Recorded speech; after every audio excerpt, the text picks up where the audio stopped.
beriman kepada qada dan qadar garis miring takdir Allah. Beriman kepada takdir Allah adalah rukun iman yang keenam. Titik bawahnya, qada dan qadar adalah ketentuan yang telah ditetapkan Allah kepada makhluk ciptaannya,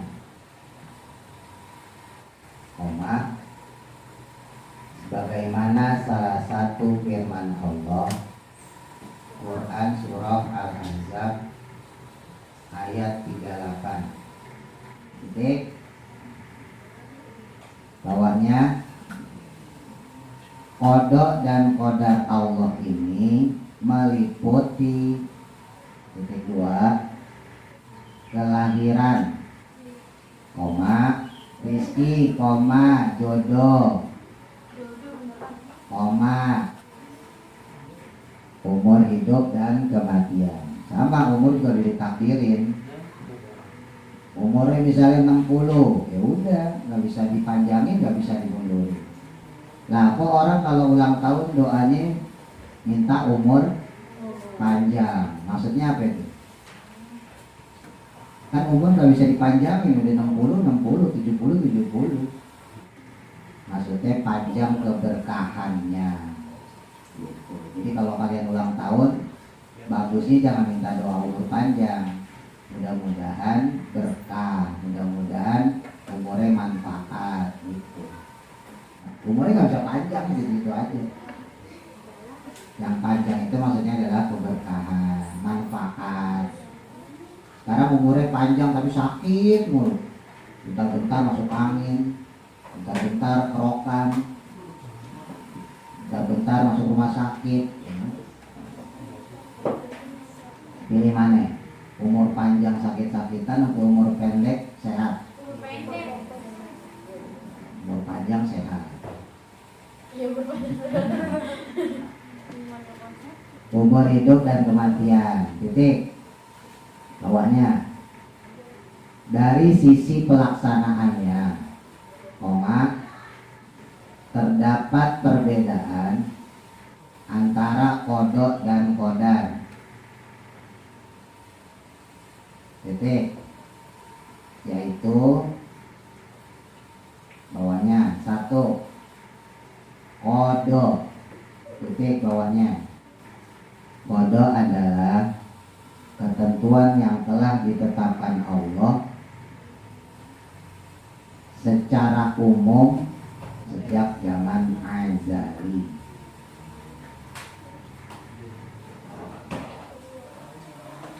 Titik, zaman azali adalah zaman di mana sebelum Allah menciptakan makhluknya. Titik bawahnya 2 qadar.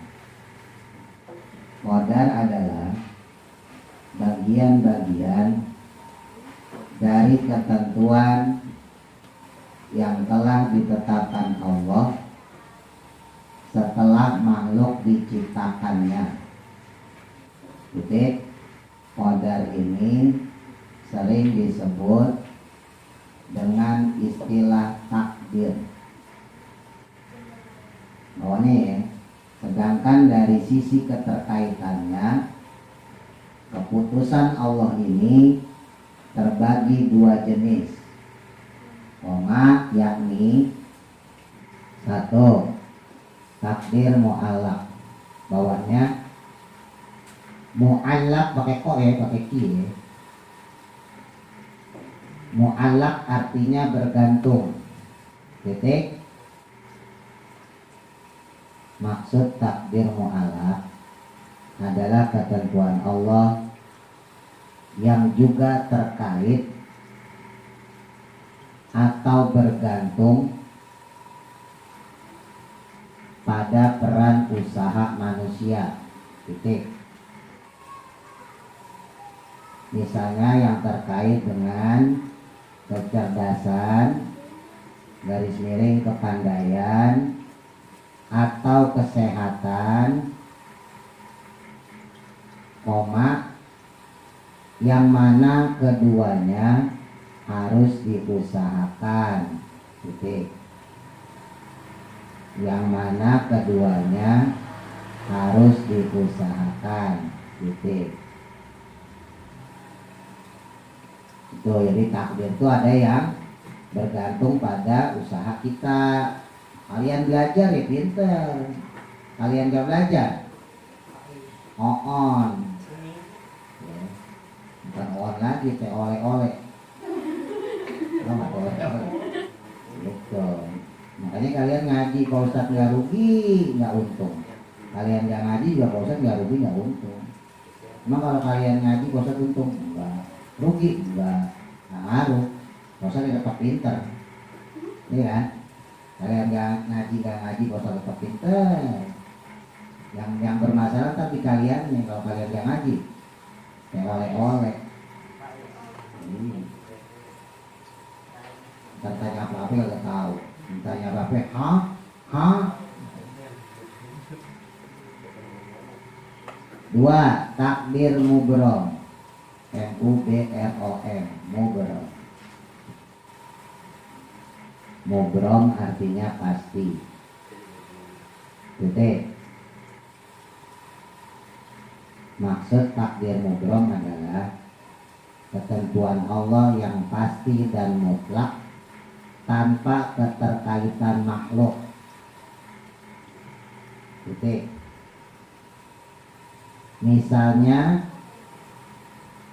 yang terkait dengan jenis kelamin, koma, paras wajah, koma, usia dan kematian, koma, yang mana tidak bisa diusahakan manusia.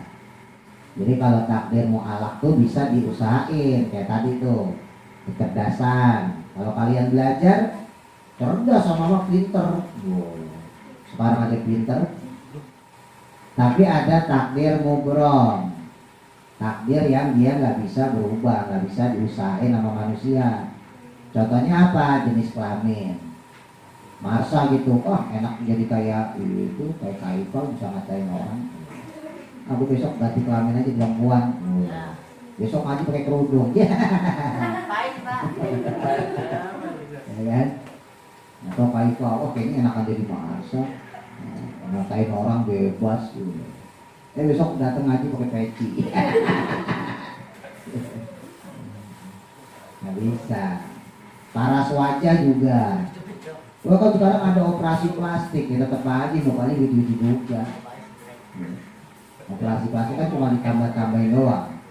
Pesek, misal gitu kan, jadi mancung. Sipit jadi belok. Ya tetap aja aslinya begitu-begitu juga, gak berubah kan. Apalagi usia dan kematian. Ya. Oke. Secara zahir dalam kurung tampak, koma, takdir itu ada yang baik dan juga ada yang buruk. Oke. Namun secara hakikatnya tidak ada takdir yang baik ataupun buruk. Oke. Semua keputusan Allah adalah jalan cerita kehidupan yang ditetapkan untuk keberlangsungan semua makhluknya. Titik bawahnya ya. Sebagai contoh gambaran misalnya, titik 2. A dan B, ini nama orang kita sebut aja A dan B. A dan B adalah seorang pedagang sembako.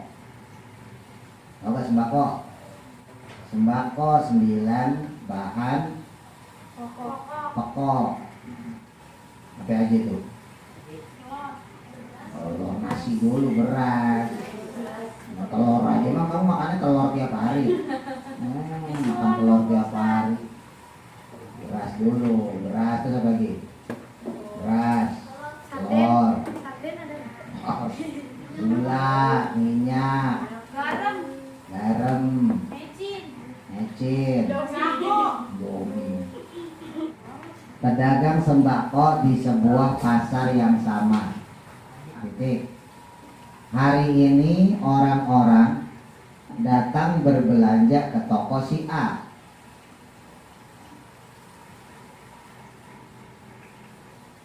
Datang orang belanja tuh ke toko si A tuh yang dagang sembako. Ada yang beli beras, ada yang beli minyak, beli air, telur, ada yang utang. Titik. Dengan demikian dagangan si A laku keras dan dia pun mendapat untung banyak. Titik. Dengan hasil keuntungannya itu,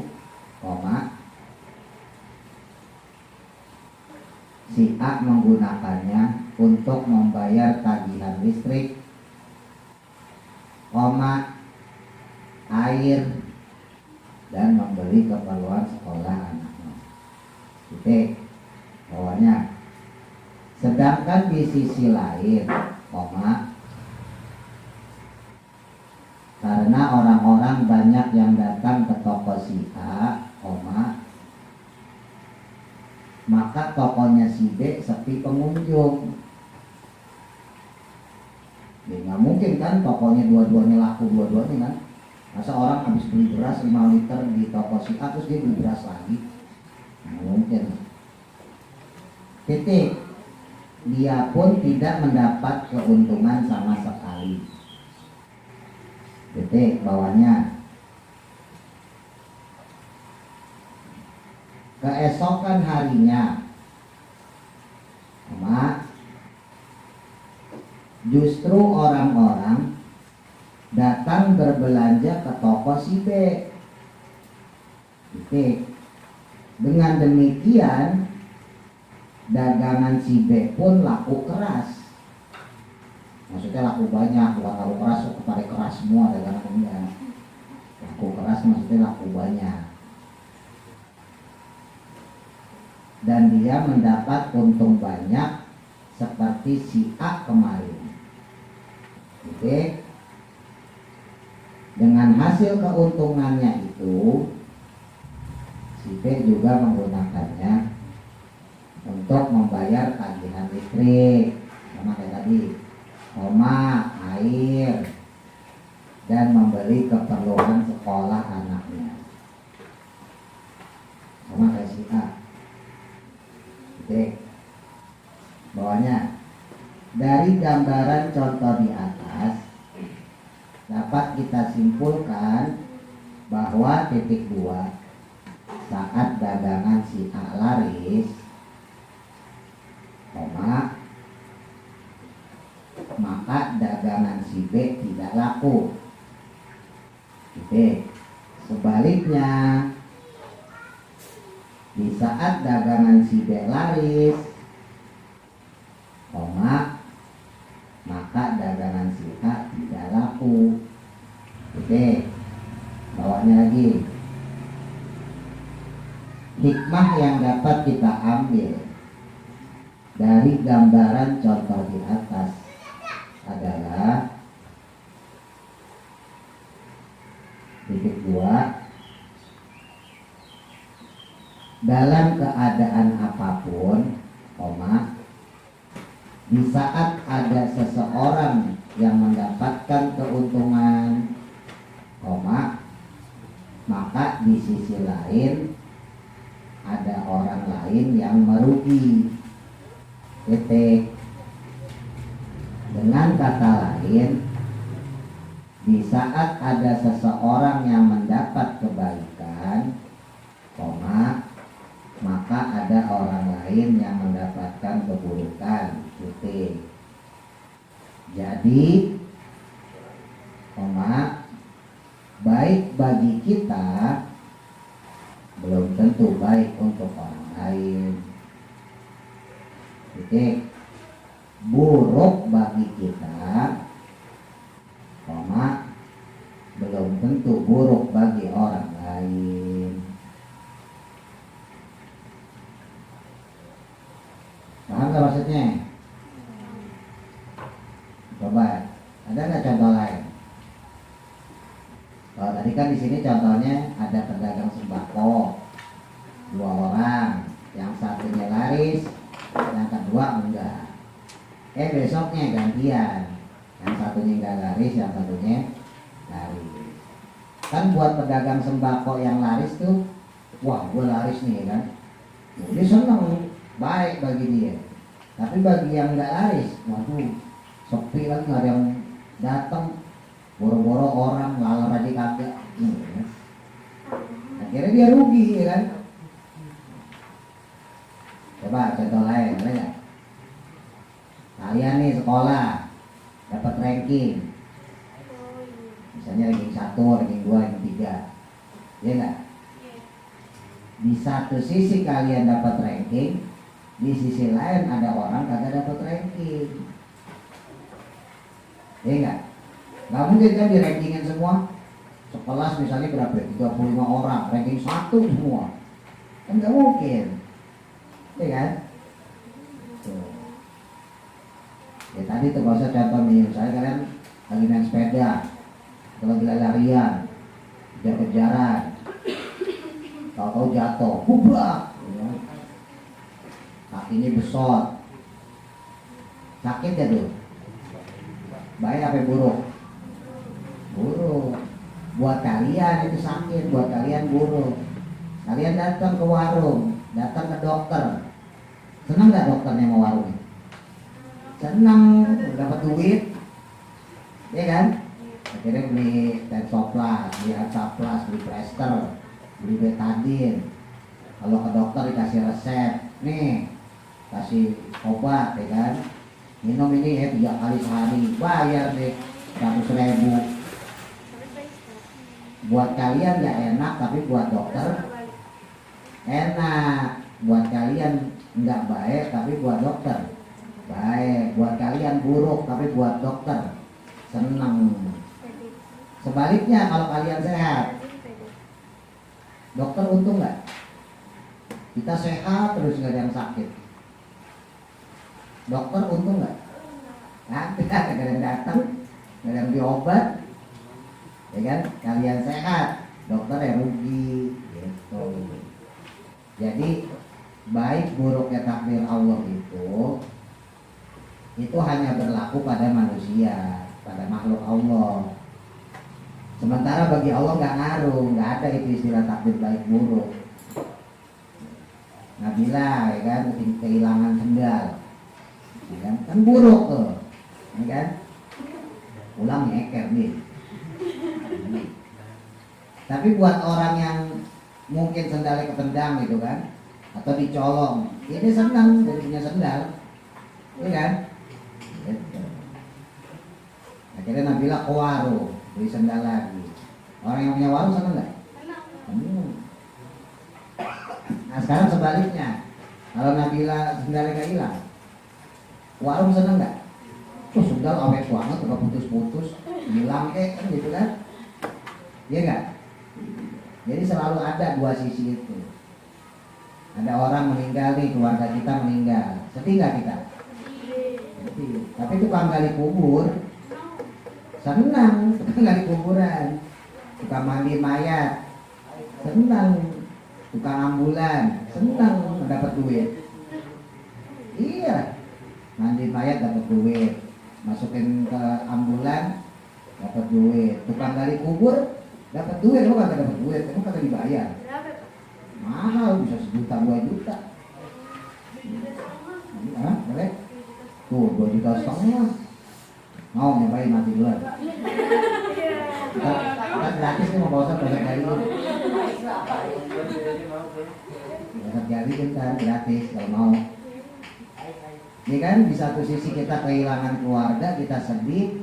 Di sisi lain ada orang senang. Nah sekarang sebaliknya, kalau keluarga kita utuh, nggak ada yang meninggal, tukang gali kubur senang nggak? Nah, kok ada mati-mati ini. Titik terakhir bawahnya, itulah takdir Allah. Titik. Baik dan buruknya takdir Allah hanya terkait dengan masing-masing individu manusia. Titik. Namun adapun secara hakikatnya semua takdir Allah itu ditetapkan untuk keberlangsungan kehidupan